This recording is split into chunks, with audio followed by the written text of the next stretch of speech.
This is my copy of Frank Herbert's book, Dune. And what's special about this copy to me is that it's a lovely old hardback book. You see it's got the trade dress of the 1984 movie on it, which dates it from, 1984 or thereabouts. It's a lovely big hardback. The main thing for me is that it's difficult to tell, but you can sort of see that it's sort of got a note in it that says it's from Devon Library Services. And the last time it was taken out was the 15th of March 1991.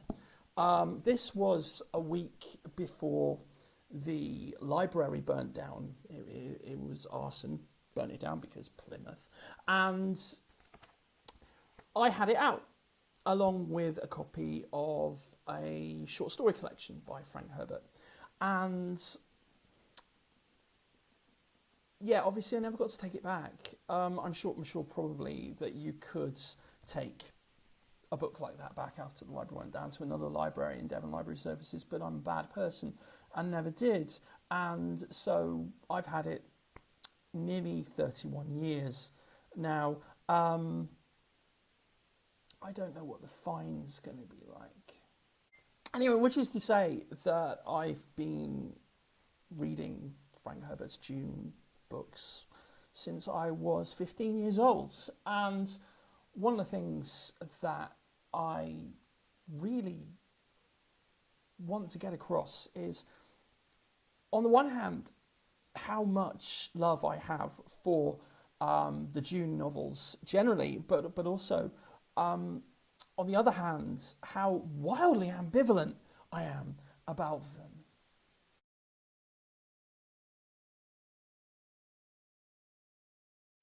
So, Dune was written by Frank Herbert in, as I'm sure you know, 1967, and it's largely considered to be the sci-fi space opera equivalent of Lord of the Rings. It is to space stuff what Tolkien's Magnificent Octopus is to Wizards and Elves fantasy.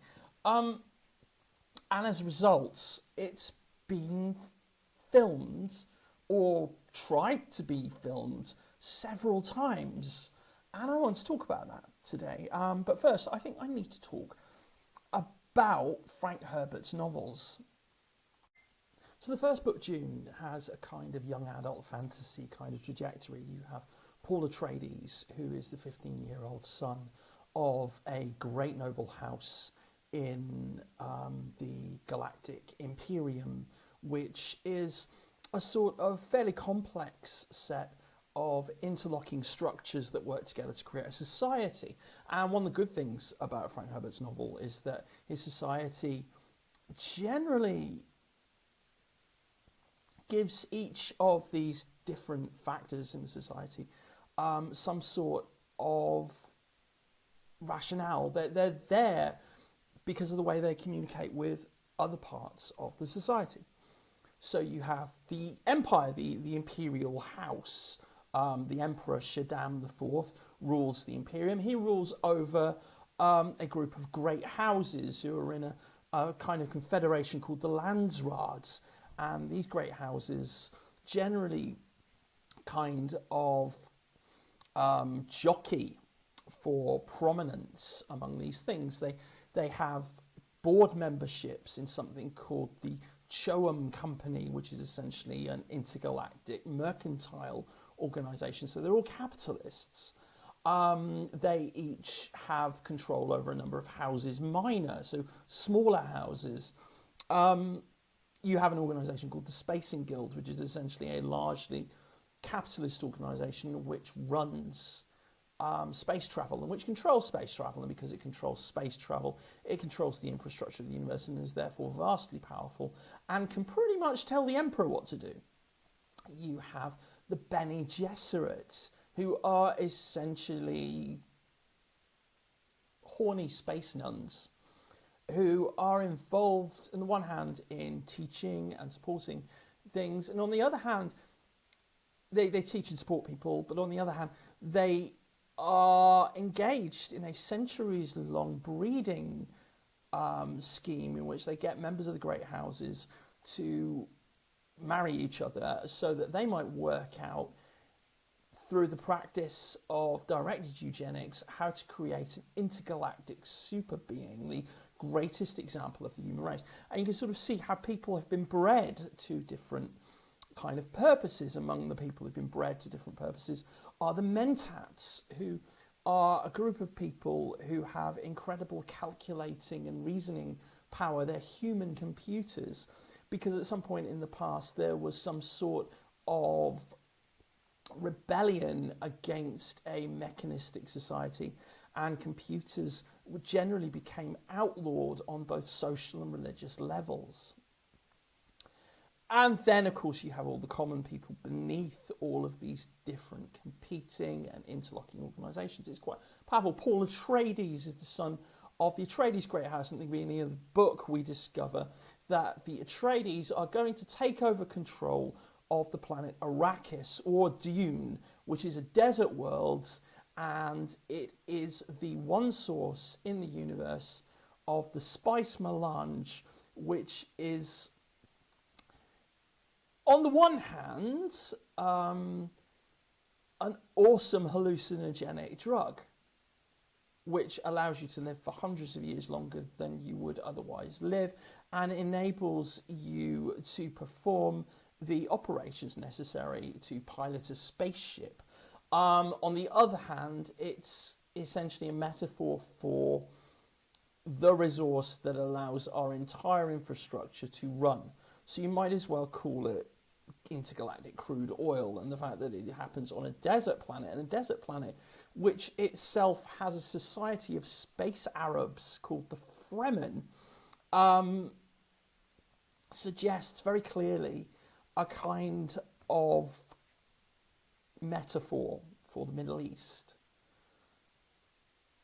The Atreides are taking over Dune from the previous occupiers of the planet, the villainous House Harkonnen, led by their Baron Vladimir Harkonnen. The Harkonnens all have sort of Russian-sounding names. The Atreides are sort of Mediterranean in feel.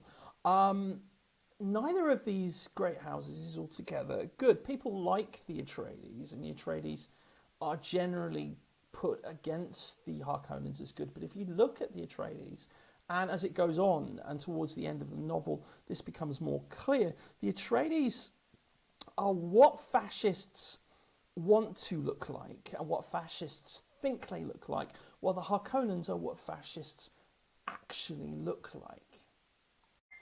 Paul discovers that he is the final result of the Bene Gesserit's breeding campaign.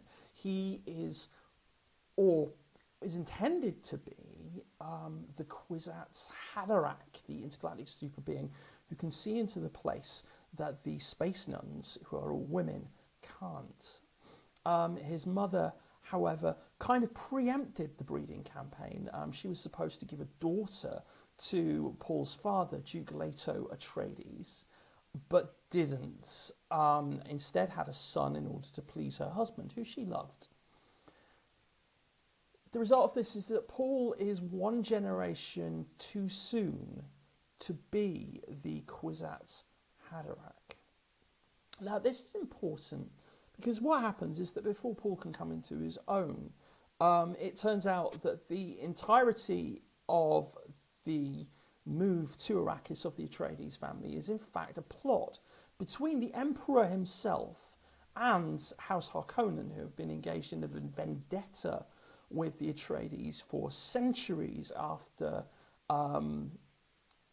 something happened in a battle where a Harkonnen was dishonoured. A Harkonnen acted in a dishonourable way. The Atreides profited from that. They've been at war ever since. They poison each other, they send assassins. The entire society is generally based around technical ways to avoid killing each other. House Atreides doesn't have that long to take over the planet. the Harkonnens come back through subterfuge through the help of the Emperor, who loans some of his elite warrior caste, the Sardaukar, to help them retake the planet. And Duke Leto is assassinated. Most of the family retainers are sent scattering. They either have to flee, they're assassinated, or they're taken hostage. And Paul and his mother wind up going into the desert, where they fall into the hands of the Fremen, the space Arabs.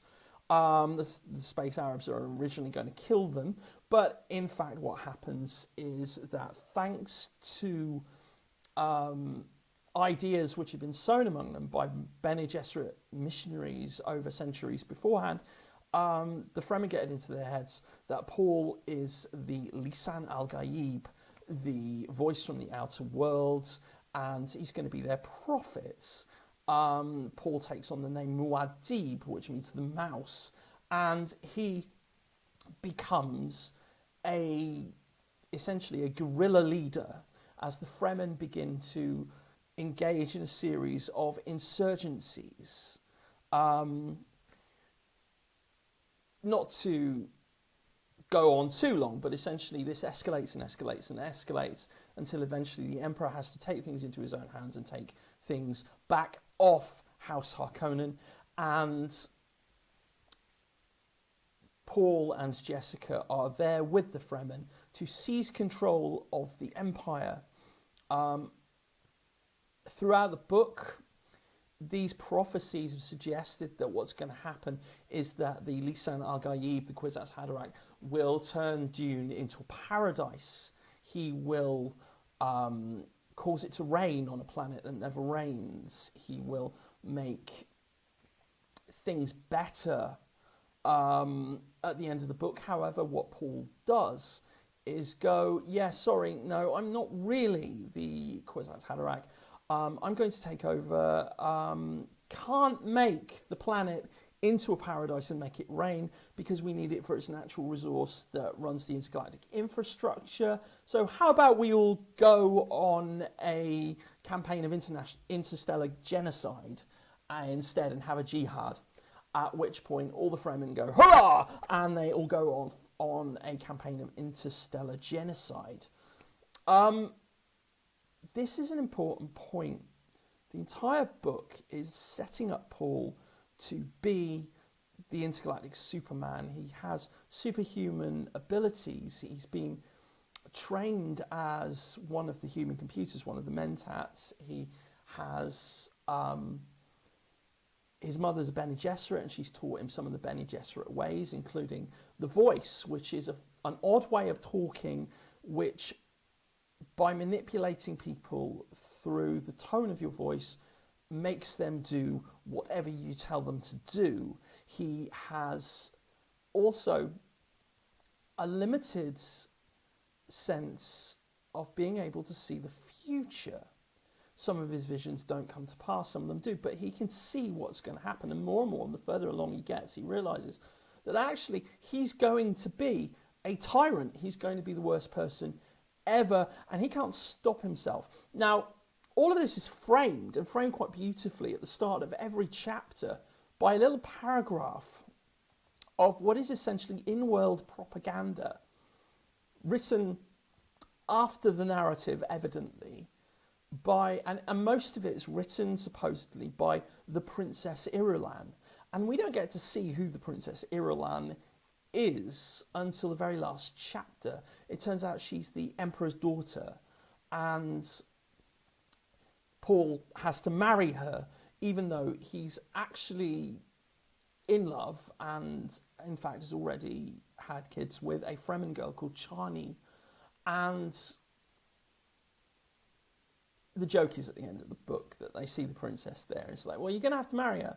Well, she's not going to get any fun there, is she? Well, I guess I've heard she's kind of into writing books, actually.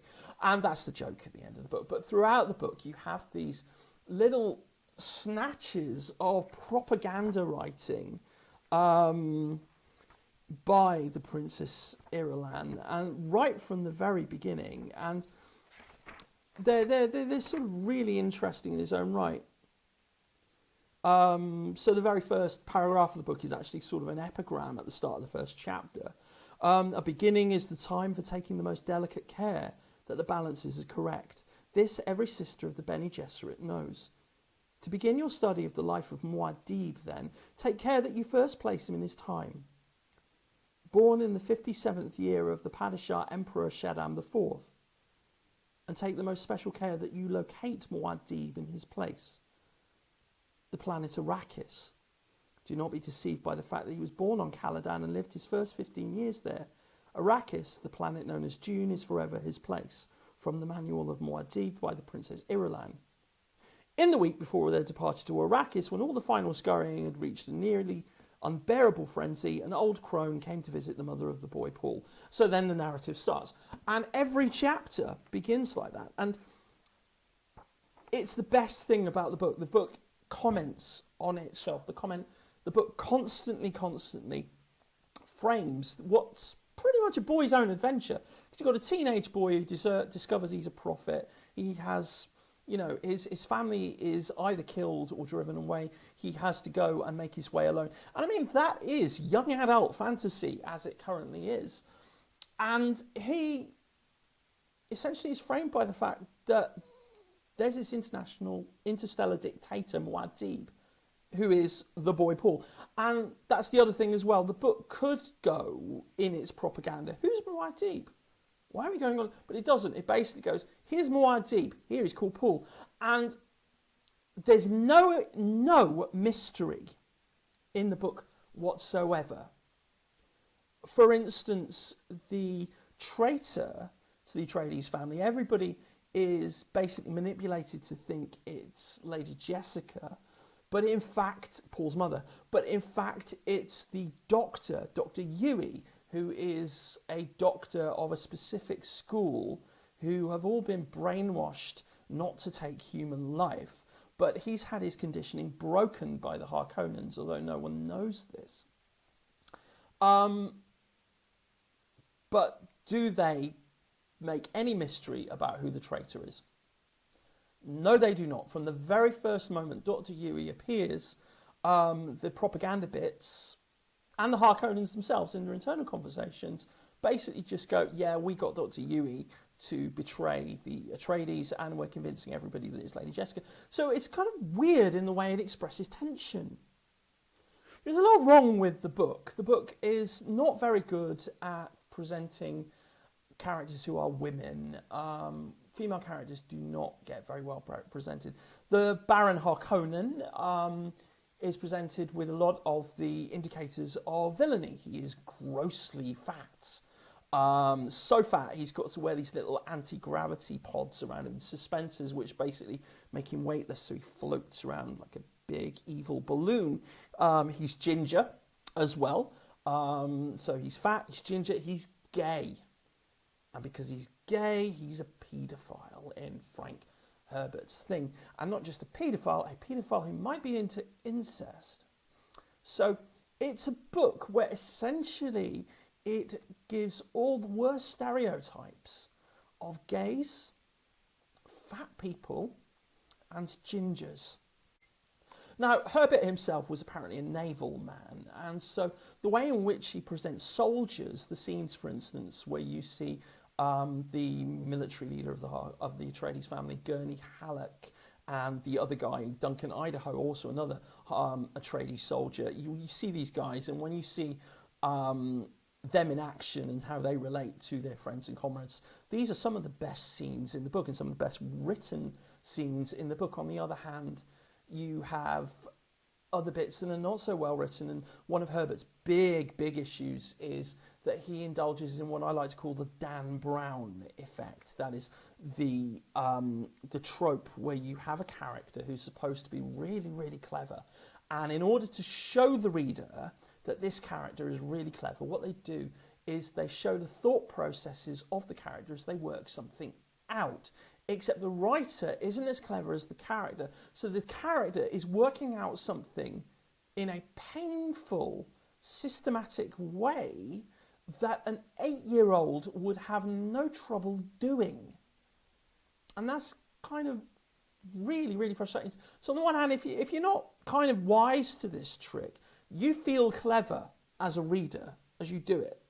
And Lady Jessica, who's supposed to be like a super-brained woman who's brought up in the skills of the interstellar space nuns, the Bene Gesserit, is often presented as doing this.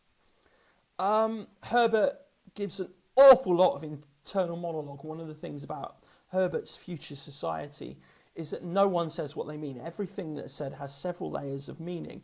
But you have these conversations which are stretched out for ages and ages and ages, because we see the internal monologue of every character, and he skips between internal monologues of characters paragraph by paragraph, where they essentially go, what did this person mean? It could mean this. I am going to say this in order to get them to say this. We shall do this. And that can get a bit wearing sometimes. But for all that, the book has a lot of real interest to it. And essentially, it really makes a stand against the fascism that Muad'Dib falls into. Now, it's a bit subtle on this front, and I believe what happened after Dune was released. And what's interesting is that he couldn't get it published, and eventually got it published by a publisher who did, I think, seed catalogues and agricultural manuals, who took a punt on it. And he essentially got it out there and got loads of fan mail from people going, Paul Atreides, what a fantastic character. I want to be like Paul Atreides. And he spent the entire book going, I don't want you to be like Paul Atreides. So he writes a sequel, a relatively short sequel called Dune Messiah. And in Dune Messiah, he basically doubles down on the fact that after Muad'Dib has taken over the universe, everything is shit, and then kills him off. And he kills him off after Chani has a pair of twins and dies in childbirth. And it's all tragic and sad. It was a good hit. It was a hit. And he decides to wrap it up with a third book called Children of Dune. And Children of Dune was so much what people wanted and produced so much buzz back in about 1970 that it was at the time the best-selling hardback original in publishing history. And after that point, what essentially meant that was that Frank Herbert was stuck writing Dune books. Now, Herbert had written lots of books at this point. He wrote The Dragon in the Sea, which is about a futuristic nuclear submarine and about people who are getting increasingly paranoid on this futuristic submarine. He wrote the Desadi Experiment and I think the Lazarus Complex, and also some short stories about a character called George X. McKee. And George X. McKee is actually quite an interesting thing because it gives you some idea of Herbert's politics, because McKee is a character who works in government as a saboteur. His job is to sabotage the wheels of government because efficient government is tyranny. Because Herbert was a libertarian. Anyway, after Children of Dune, what happens is that Herbert's agent, I guess, comes to Frank Herbert and says, Frank, I know you want to write another novel about space libertarians, or you might possibly have another futuristic nuclear sub in you, but what we really want really are more Dune books, so could you write some of those? And eventually he writes a book called God Emperor of Dune, and God Emperor of Dune is bonkers. Leto Atreides becomes a mutant who mixes his body with the body of one of the giant sandworms of Dune. We discover in the first book the sandworms are like these sort of like colossal, almost indestructible creatures that ride across the sand of Dune, and they can't exterminate them, and they're immune to pretty much everything beyond a nuclear bomb, and if you cut them up they just grow into more sandworms. And also it turns out that the spice melange is sandworm jizz. which means the sandworms have to exist, but also becoming basically a sort of half human, half colossal hallucinogen factory. You basically have the immortal God Emperor who lasts for thousands of years. After God Emperor Dune, you have two further sequels, Heretics of Dune and Chapter House Dune, and by that point Frank Herbert's clearly running out of ideas. So he's like, okay, we've got space nuns, what if evil, sexier, hornier space nuns? He's like, what if space Jews? What if the Atreides family were actually direct line descendants of the literal Atreides 10,000 years down the line, and that they can draw their line back to Agamemnon and Menelaus? By the time we get to Chapter House Dune, essentially the plot amounts to a post-it note on Frank Herbert's fridge saying, Tuesday, write another Dune book. The diminishing returns of the Dune novels notwithstanding, what we find is that they maintained a sort of momentum. They continued on like a juggernaut sandworm, these brick-sized novels that essentially ensured that the legacy of Frank Herbert's Dune would continue for a long time and be remembered for many years. The final book was actually published shortly after he died in 1985. There were, by all accounts, notes for more books, and in the last 20 years, his son Brian Herbert has been credited as having written a bunch of prequels, sequels, and in the middle calls, mostly ghostwritten by Star Wars scribe Kevin J. Anderson. These are widely considered by fans and non-fans alike to be god-awful. I wouldn't know, I've actually not read any of them. But it ensures that Dune is sort of a weird kind of fandom. It exists as a sort of like second tier science fiction fandom, something that has produced merchandise. There have been board games. The Avalon Hill Dune board game is one of those classic sort of like war games with a gajillion tiny cardboard counters that takes 3 weeks to finish. There's been a couple of role-playing games. There's obviously off the back of the recent film, which we're going to talk about in a while. There's another role-playing game. All these things just sort of exist. They continue. And this is why I think that there have been so many attempts at filming Dune.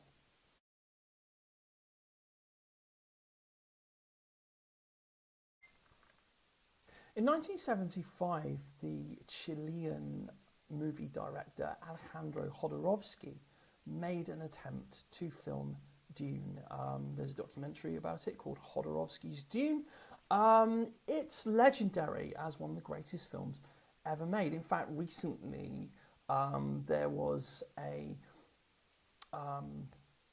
kind of a kerfuffle on the internet because a DAO, which is an NFT organisation, a sort of cryptocurrency organisation, had managed to get hold of one of the copies of his pitch document for the book. The pitch document is itself legendary because it's several hundred pages long and includes art by people like H.R. Giger and Jean-Giraud Mobius, and is Chris Foss as well, and is a really important piece in its own right. And this bunch of crypto bros who bought this recognised that it was a valuable item and they paid a ridiculous amount of money for it, but then didn't quite recognise that this didn't actually give them the rights to make a movie based on Dune, because the Dune rights are now owned by Legendary Pictures, which again we're going to go to later. Jodorowsky himself is an interesting cove. He's a mystic, he's a magician by all accounts. He's written books on the tarot. He was best known at the time for having made the movies El Topo and The Holy Mountain. And before that, the movies Fando Elise. He, by all accounts, went and got all the people to work on his movie by approaching them and said, I would like you to join me and be a spiritual warrior. And apparently expanded a lot of people's minds. May have actually given them some really good drugs as well, but that's glossed over in the documentary, I don't know. Anyway, it didn't get made. And it legendarily didn't get made. And if you look at the cast, on the one hand you go, damn, how did that not get made? And on the other hand you go, I can exactly see why that did not get made. So he got Pink Floyd to do the soundtrack. As the Emperor, he got Salvador Dali. As Duke Leto, he got John Carradine. He got his own son, Brontis, to play Paul, and who had his son trained in Kung Fu and Zen the entire time. And apparently the lad had an absolute hell of a time doing this. The princess would be played by Dali's collaborator, Amanda Lear. You had... on the design, Hans Giger, you know, is best known for making The Alien later on. You have Mobius, the legendary French comic book writer, who I'm a massive fan of. You've got Dan O'Bannon doing the special effects, who had just come off Dark Star, the Carpenter movie. You have Chris Voss, the sci-fi illustrator, again, you know, beloved of Paper Tiger paperbacks of the 80s and prog album covers and things. And you have all sorts of people involved in this movie. But Jodorowsky wouldn't compromise on making the movie and intended that the only way he was going to do it justice was to make it 6 hours long. He was going to add a whole bunch of his own ideas because he thought his own ideas were way more interesting than Frank Herbert's ideas. And he was going to change the ending so that Paul was the intergalactic super being. It's interesting, at the end of the novel Dune, Paul has a knife fight with the heir to the Harkonnens, Fade Raltha. And in the novel that's interesting because Fade Raltha is one of several candidates in the novel for being the Kwisatz Haderach. Fade Ralph is one of those characters who could be the Kwisatz Haderach. The third character is a guy called Hazimir Fenring, who can't be the Kwisatz Haderach because he's not cis. Fade Ralph is described by Bene Gesserit in the book as a bit of an animal. And he's kind of an awful guy. He's the same age as Paul, so he's a teenager. They have a knife fight. Paul wins. Paul kills him. He's the last Harkonnen. Paul secures his rule of the Empire because Fade Ralph is using the Emperor's knife. In Jodorowsky's version, Fade Ralph would have killed Paul, and then Paul's spirit would basically have possessed everybody in the universe. Everybody would go, I am Paul, and would have joined together in a sort of intergalactic consciousness. So Paul has massive supernatural powers in Jodorowsky's work, and I think Jodorowsky doesn't actually have a problem with interstellar tyranny. You get the impression Jodorowsky's kind of not a great guy. And again, I say this is a massive fan of his work, but he clearly really is quite full of himself. And also, I mean, this is a guy who legendarily claims to have raped his co-star on set in El Topo. And as I understand it, his current take is that now he was pretending to have done so in order to look edgy, which gives you some sort of idea as to what sort of guy he is, I guess. Anyway, what came of Jodorowsky's abortive version of Dune that never got filmed was in fact a whole bunch of other stuff.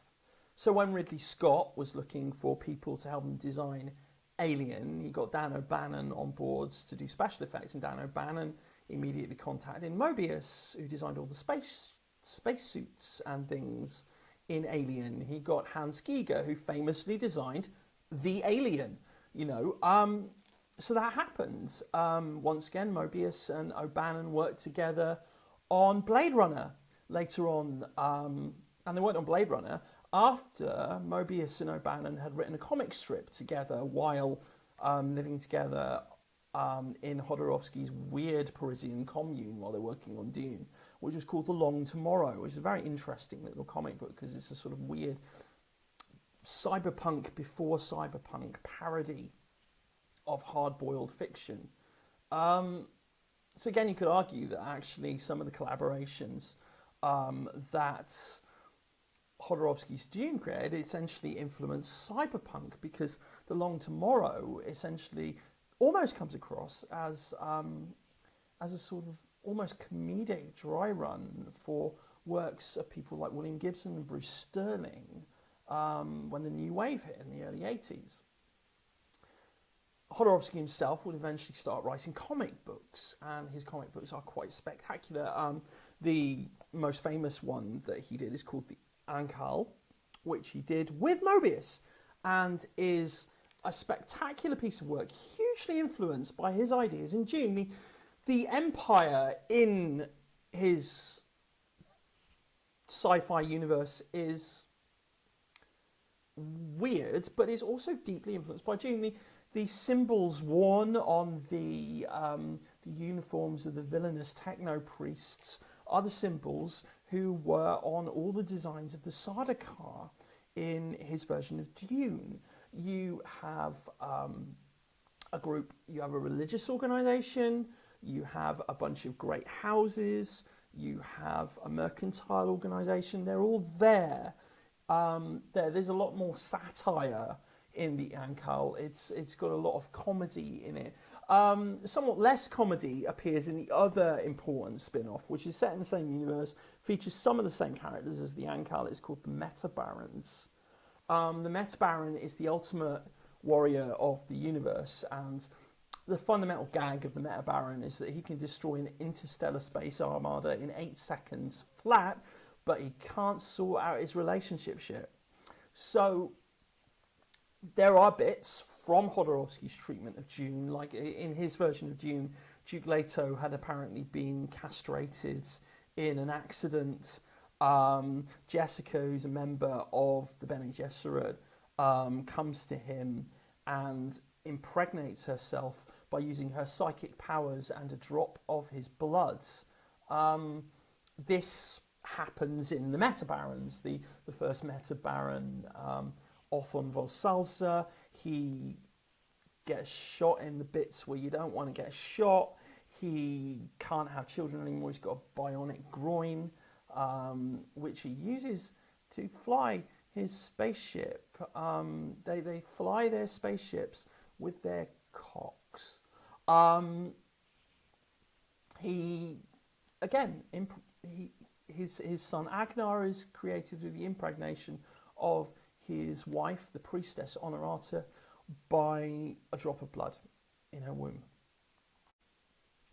The Ankal and the Meta Barons and the various other spin-offs from Jodorowsky's science fiction universe, of which there are quite a few now. He wrote a series called The Techno Priest, there's one called Megalex, there's several series including the Meta Baron, and then there's stuff written inevitably by other artists and writers featuring his characters in Europe. They're a thing. They're just as problematic and just as difficult and just as weird in terms of their philosophies as Jodorowsky's Dune would have been. It's going to be interesting to see what happens in the next few years. Apparently Taika Waititi, who you would know from What We Do in the Shadows and Jojo Rabbit and Thor Ragnarok. Incidentally, I'll tell you what was Thor. Me spending 2 hours on my butt watching that movie. Taika Waititi is going to film The Ankal. He's going to direct The Ankal because Jodorowsky's basically decided that he's in his 80s now and he can't be bothered. Who can blame him?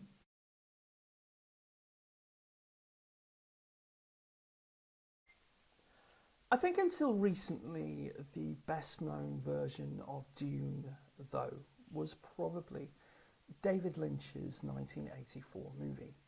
And you've got to be aware that this was David Lynch's third movie, and up to this point, he had made Eraserhead, and he had made The Elephant Man, neither of which you would think would set you up to be the director of an intergalactic space movie. Now, at this point, it's a difficult thing making an intergalactic space movie because, you know, The Return of the Jedi was just about to come out while they were actually filming Dune. They started filming in 1982, and in Mexico. And Frank Herbert himself wrote a piece it's in the collection that I got from the library about how it was really difficult to film Dune because he felt that there were about 1,100 different points of similarity between Dune and Star Wars. I don't think that's entirely right. I think Star Wars is a juggernaut of its own right, which Lucas nicked all sorts of stuff from. He nicked from European comics, he nicked from Dune probably a bit, he nicked from Akira Kurosawa. The original 3 Star Wars movies are essentially a hodgepodge of all sorts of things. And okay, yeah, he nicked a bit from Dune, but not that much, actually, if you think about it. I think one of the things about Lynch's movie is that he's really, really not feeling it. Lynch doesn't make adaptations, it's fair to say. I think this was his second and I think final go at an adaptation in a movie he directed. The Elephant Man is based loosely upon the play, which is based loosely upon the memoir of Frederick Treves, which is loosely based upon the real world, but not that closely. And Dune is really outside of Lynch's ballpark. I first saw it when I was about 12 or 13 years old. When I was about 11, I got hold of the Panini Dune sticker album, which came free with an issue of 2000 AD, and I collected most of the stickers in it, but I never finished it. But this encouraged me to seek out the movie. And in fact, a lot of the merchandise involved. So I had an action figure of Paul Atreides, where you can like press a little button on his waist. He sort of moved around waving his knife. I've got still my copy of the Dune storybook, which is essentially in the 80s and 70s and 80s, you would have these things, these sort of essential cut down novelizations of the book, of the movie, which are lavishly illustrated with photos and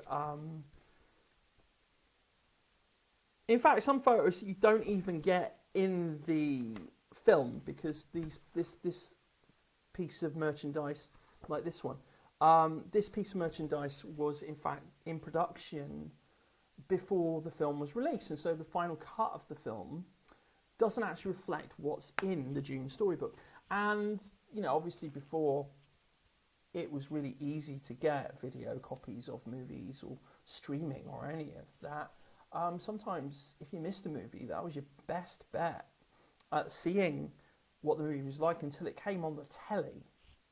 I've also got hold of a copy of The Making of Dune, which I picked up in a second-hand shop when I was in my mid-teens, which again has a bunch of behind-the-scenes stills and publicity stills and information about what's going on, about some of the great scenes in some of the great effects and stuff. It's got some really good illustrations in it, and also some fairly salty and straightforward text from actors who are being off message in a way that Hollywood actors don't get to be these days, or at least they didn't get to be until relatively recently. And there's sort of a period in the 90s and the early 2000s where you wouldn't get people going off message like that. It's fair to say that David Lynch's Dune is terrible. I adore it. I have a weird tradition where I tend to watch it when I'm feeling really poorly. I don't know how exactly I would explain that, but there we are. It is terrible. On the other hand, there are different cuts of it. Lynch apparently produced 6 hours of footage, and the studio cut it brutally, and you can sort of see the cuts in the movie. You can see that there are bits that are just cut together, turned into montages, given voiceovers. You got the entire second half of the book is compressed into the last 20 minutes. You've got all sorts of stuff going on like that. It's a mess. That's not the only reason why it's a mess, but it does mean that there's a TV version of Dune with different voiceovers and a sort of weird opening crawl bit, which is about 40 minutes longer. There's a version that's made by fans that's been widely circulating the torrents, which is about 3 hours long. None of these fix the specific problems with David Lynch's film, which fails both as an adaptation and as a movie. As an adaptation, it fails on numerous levels. One of the levels, I think when you make an adaptation, you shouldn't be too worried about sticking too closely to the text. You've got to try and keep to the spirit of the text. And Lynch, over and over again, changes stuff that he shouldn't necessarily change and keeps stuff that he shouldn't necessarily keep. So there's this subplot in the book, the Bene Gesserit have the voice, which is a way of modulating your voice so that people do what you tell them to do. In the film, Lynch says that the Atreides, with the help of Lady Jessica, have been making the weirding modules, which are essentially guns that amplify the effects of the trained voice and turn it into a devastating weapon. Essentially, you point the gun at people and go, bang, bang, bang, bang, bang, bang, and it goes bang. What that's about, I have no idea. You have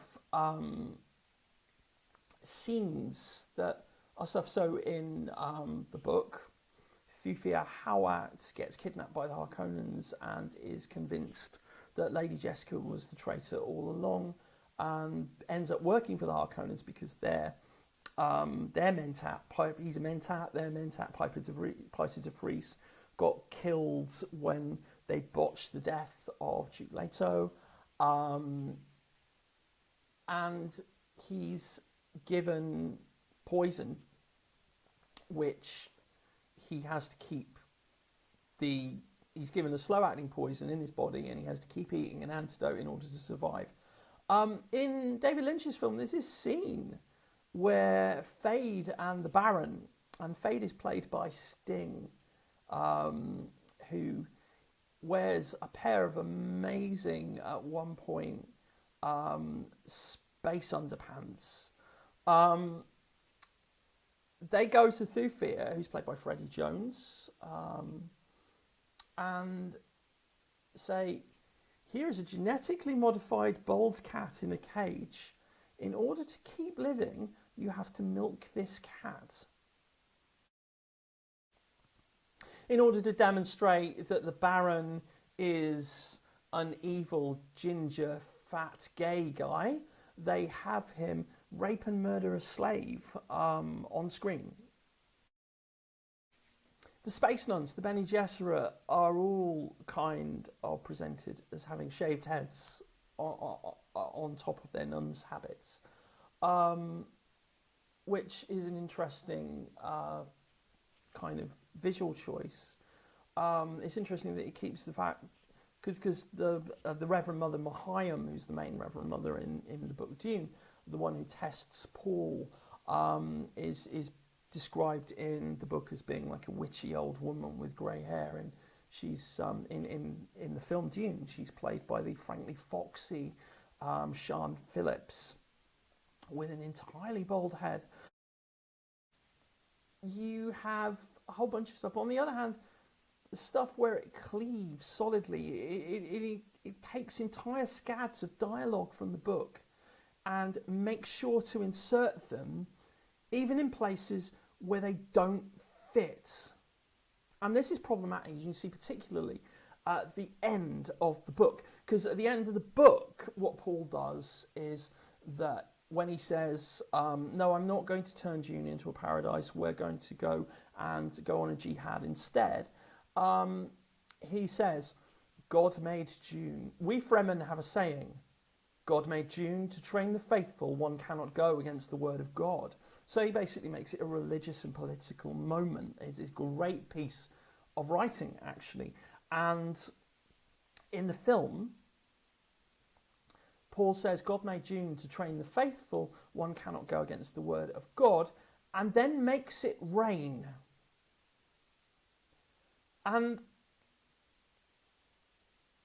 that's the thing about the Lynch film, where it, in the end, is the point at which, as an adaptation, it doesn't work.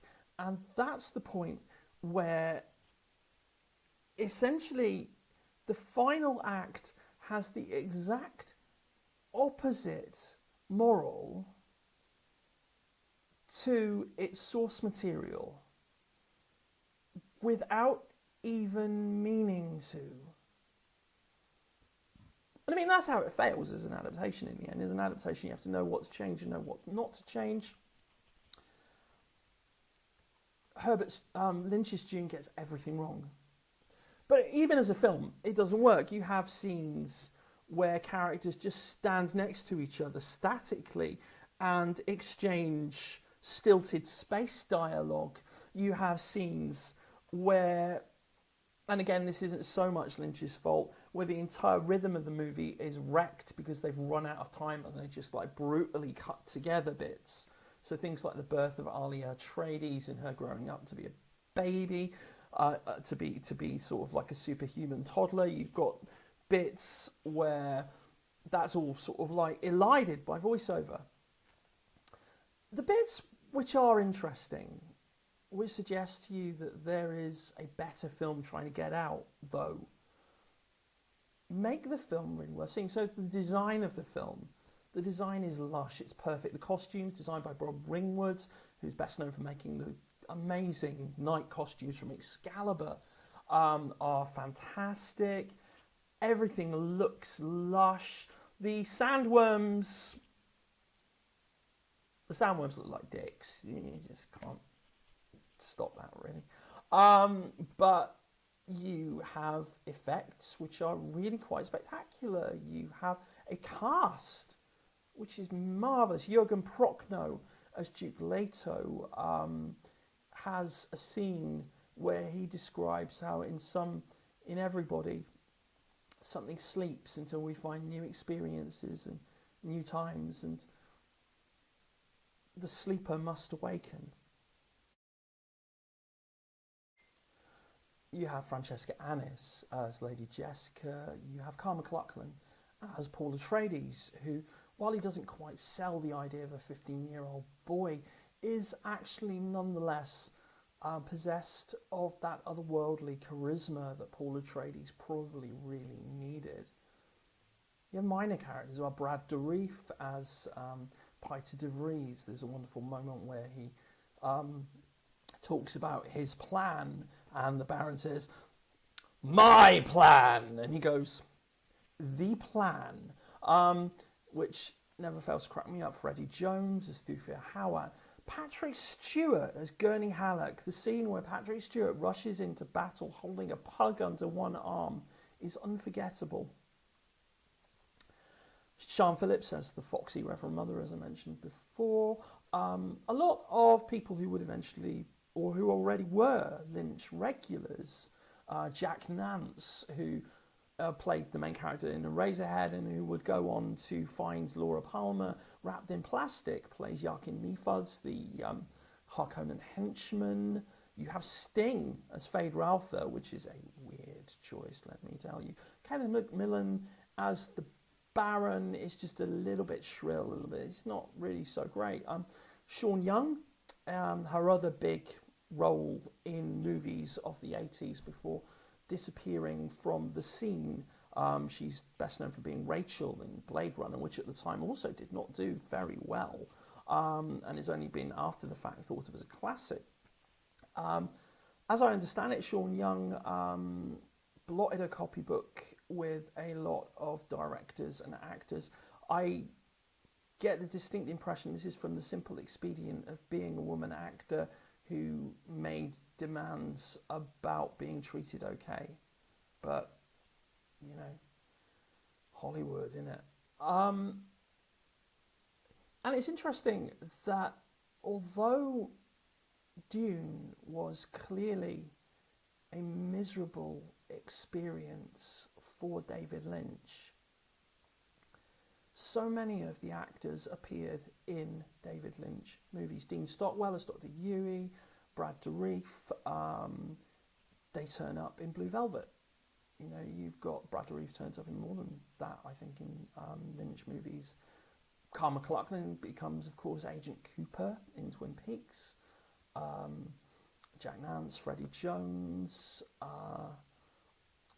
Many of the people involved is Everett McGill is Sheriff Truman in Twin Peaks. Many of the people in this movie continue to work with Lynch, and by all accounts, David Lynch as a director is one of the loveliest people you could ever hope to be on a film set with. And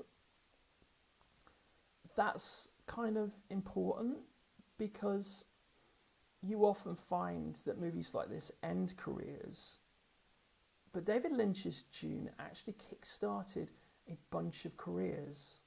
A lot of people carried on working because of David Lynch's Dune.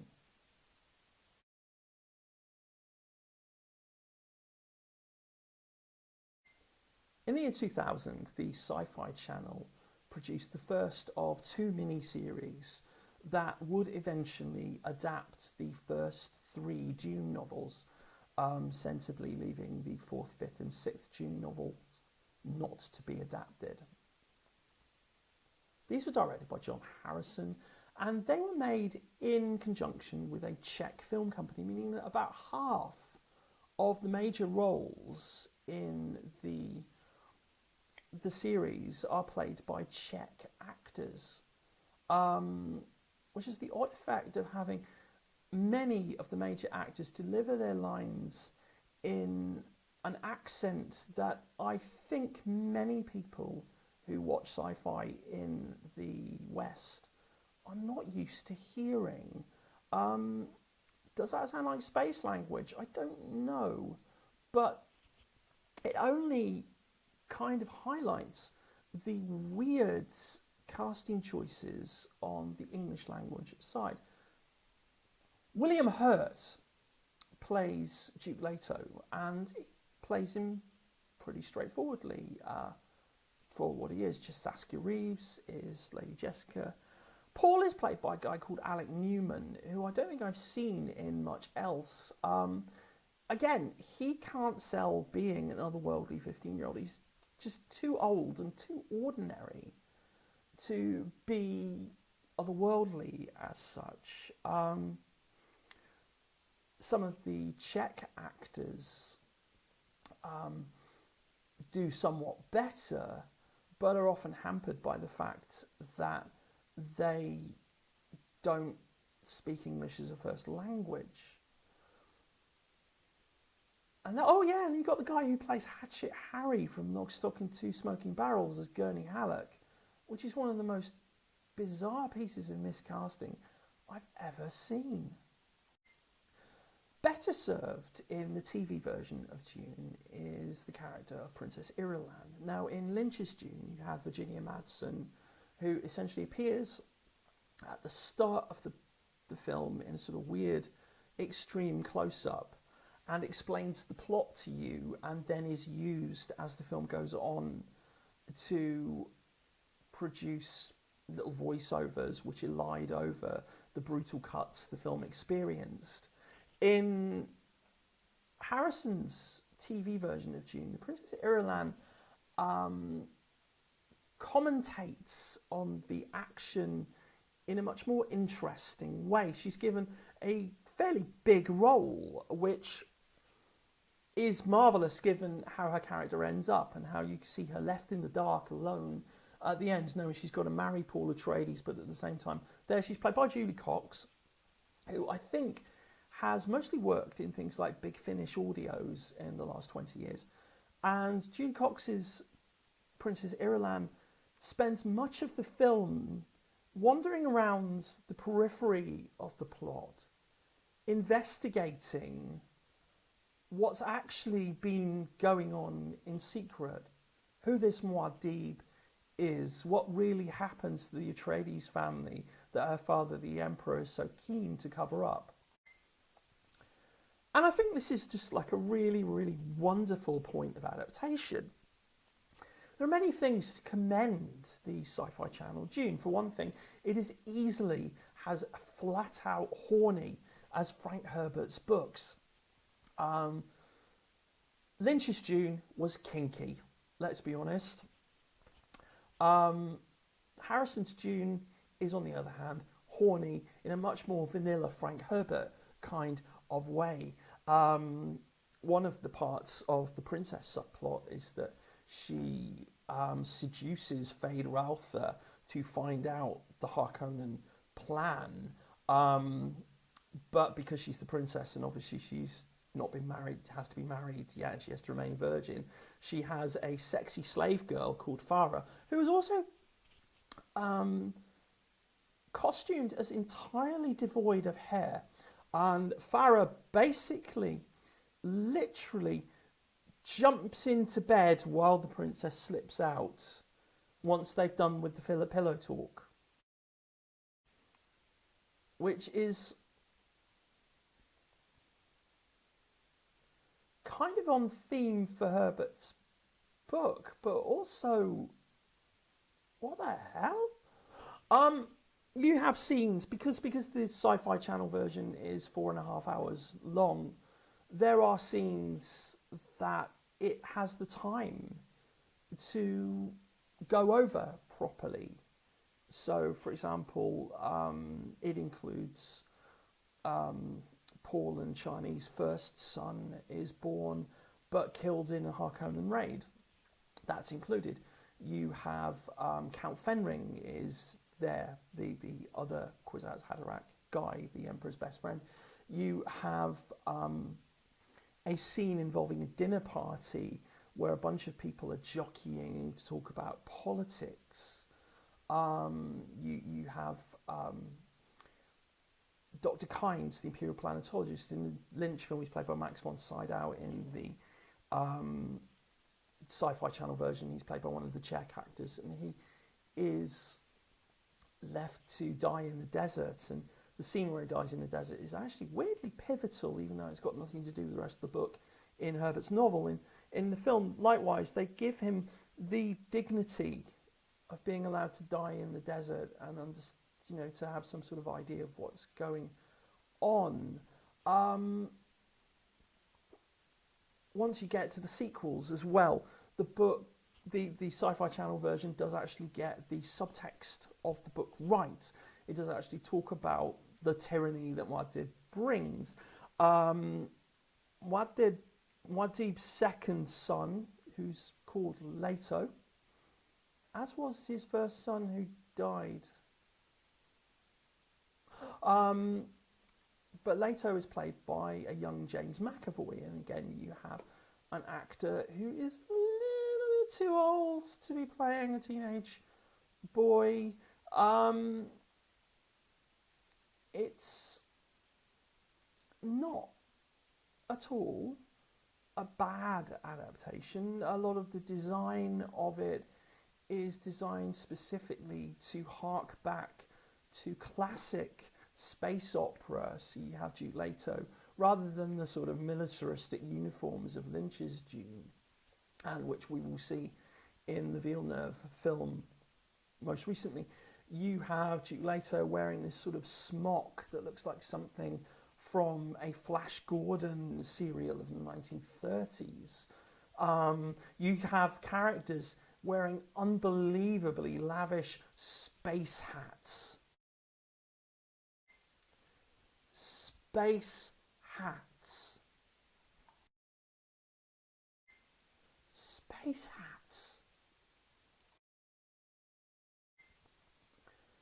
And lots of green screen, and obviously they can't afford massive sets.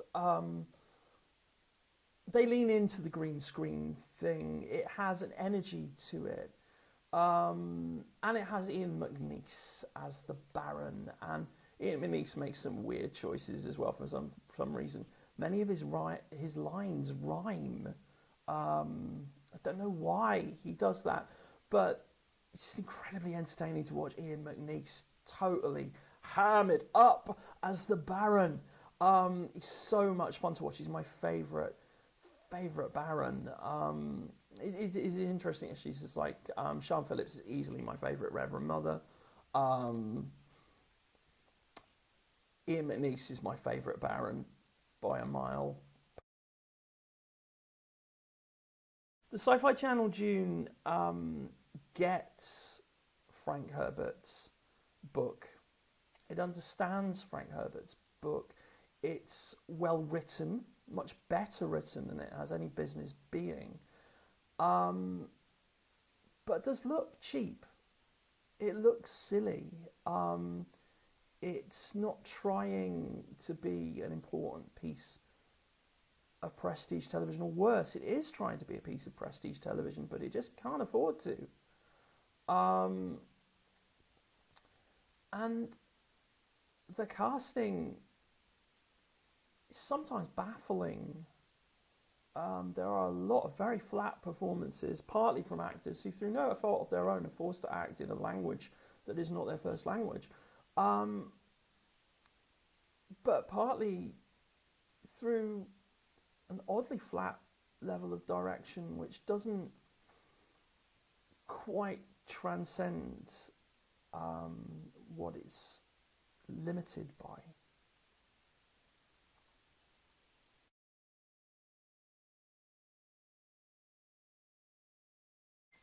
So obviously this is the bit where I talk about Dunk. The Denis Villeneuve version of Dune. Now, I think the most obvious comparisons are probably between Lynch's version and Villeneuve's version. And it's interesting, actually. Villeneuve's version draws from Lynch's version in some of its visuals, and it draws from the legendary pitch document of Jodorowsky in some of its visuals. It makes a point of building on those previous versions. It doesn't build on the Sci-Fi Channel version, presumably because it thinks it's got self-respect, but it's building on design that's been done. And now, you've got to be aware, I am not a fan of the work of Denis Villeneuve. I hated Arrival because it was full of people who did not act like humans and wound up being fundamentally psychopathic in its meaning. And as for Ryan Gosling looks sad in the future, which, as I understand, some people call Blade Runner 2049, it's pretty.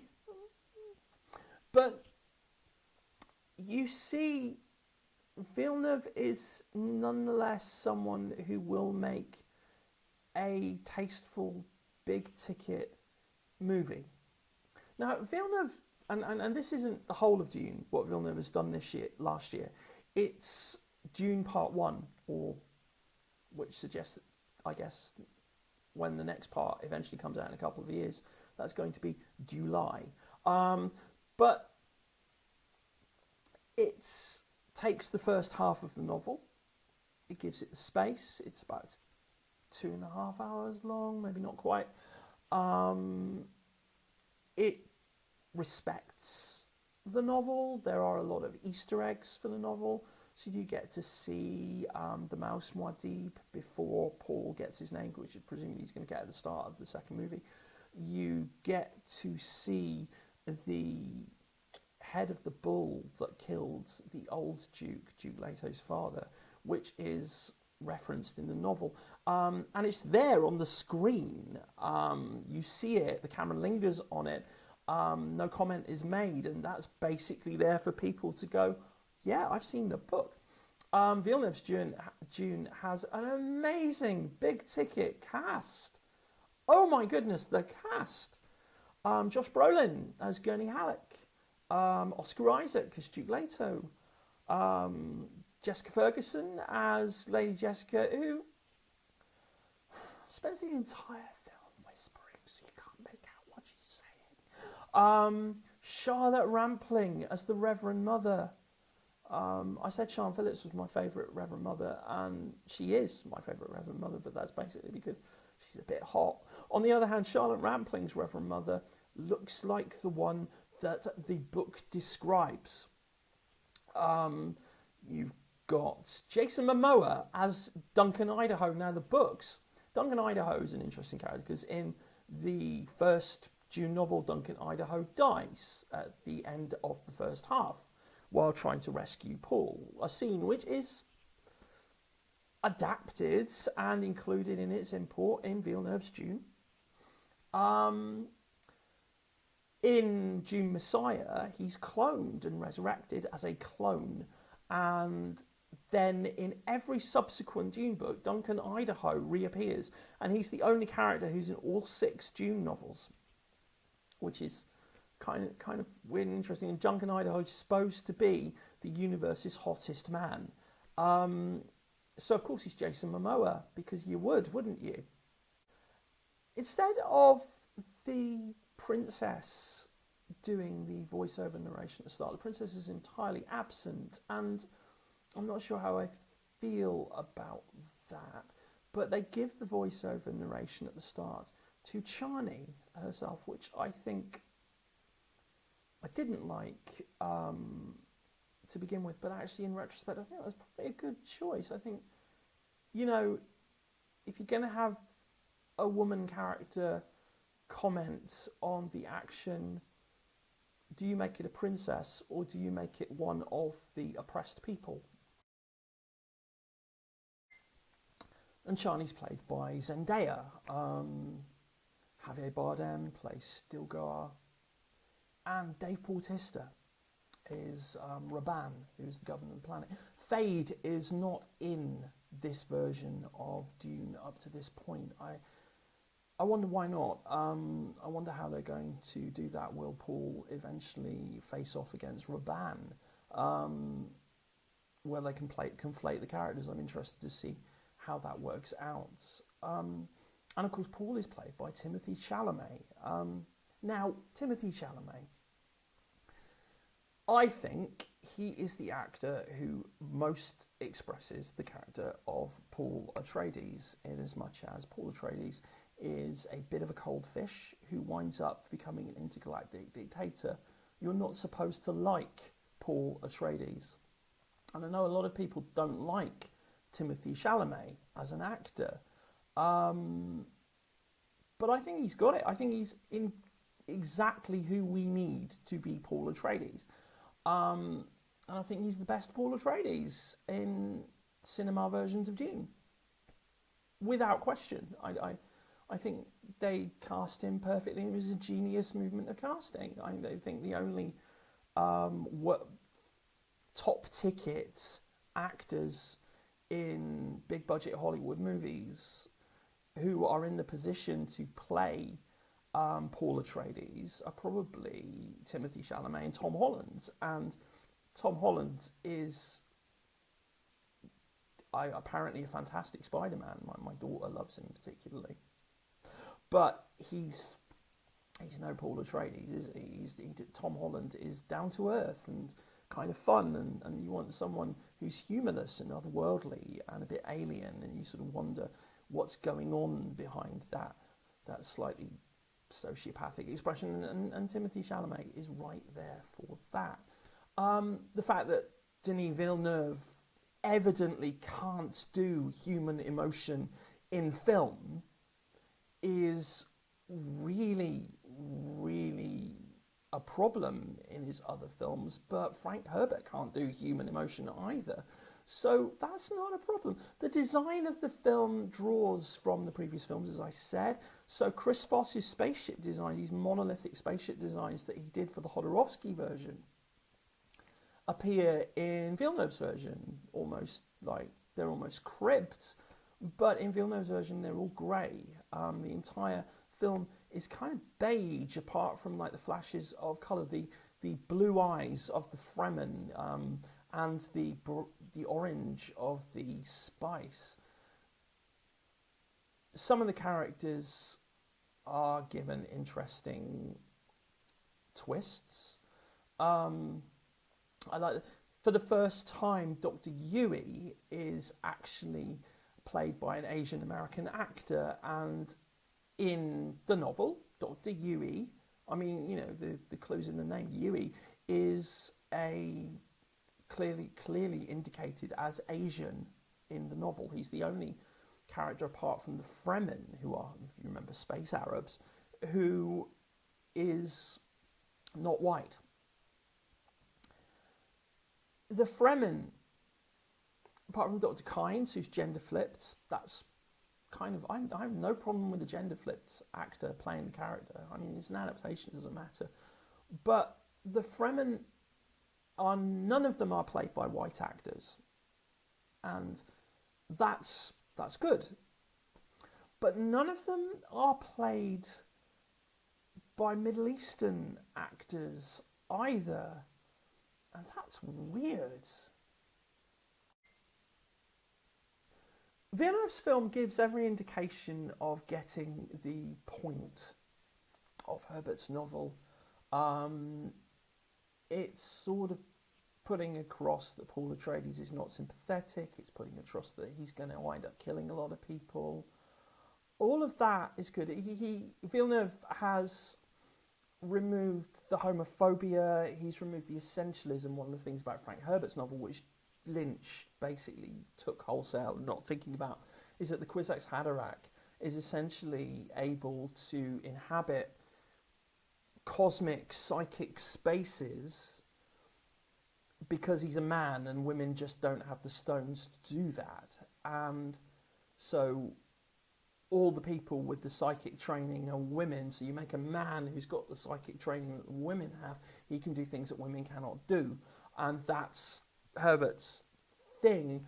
That's sensibly left entirely out. Is left out of the Harrison version as well, but is entirely left out of Villeneuve's version.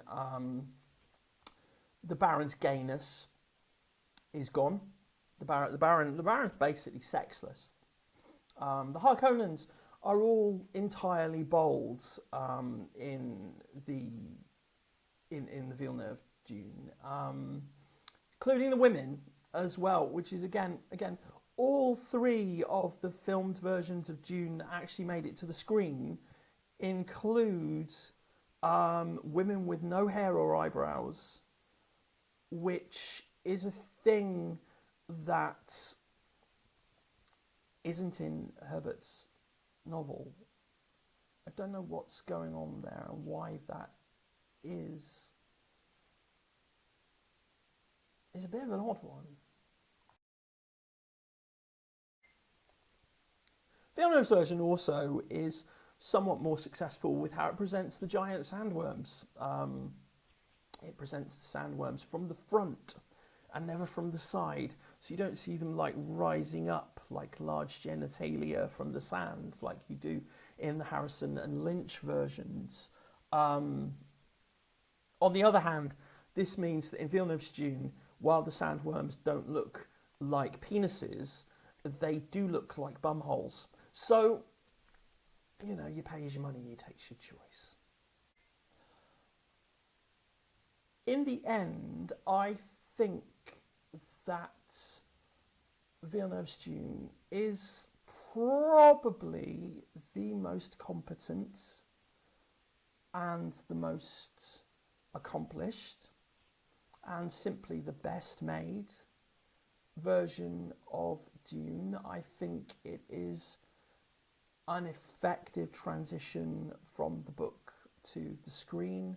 I wouldn't have made the choices that Villeneuve did, but then I'm not being paid a gajillion dollars to make a multi-million, billion grossing sci-fi space movie, am I? It's okay. It's all right. It's going to get. It's entirely devoid of the horniness of Herbert's novel and of the previous two versions of Dune. It's remarkably chaste, actually. Really, really, kind of without any kind of sexuality at all. There's a piece written by Raquel Benedict a while back, which is entitled "Everyone is Beautiful and No One is Horny," and I think that this version of Dune more or less nails that. I'm reminded a bit of Peter Jackson's Lord of the Rings films, which have a big role in making Tolkien's big, messy novels suitable for consumption in the pop culture age. And I think that Villeneuve's Dune is going to do that for Frank Herbert's novel in a way that I think Lynch's version or even the Sci-Fi Channel version could not do. I'm sort of glad that they're going to finish it. I think it's interesting to compare Lynch's version and Villeneuve's version, because Lynch's version is a terrible, terrible film, which is nonetheless made by a visionary, imaginative director, which has moments of transcendent brilliance buried under so much that is awful. And Villeneuve's version, which has no moments of transcendent brilliance, but nothing awful about it either. There's nothing bad in Villeneuve's version. There are some things that make you go, I don't understand the whole thing with casting the Fremen the way they did. But in the end, it does work. And it's probably closer to a Dune that Frank Herbert would have wanted, as opposed to the Sci-Fi Channel one, which is closer to a Dune that Frank Herbert actually wrote in all its wonkiness and cheapness and weirdness and contradictions.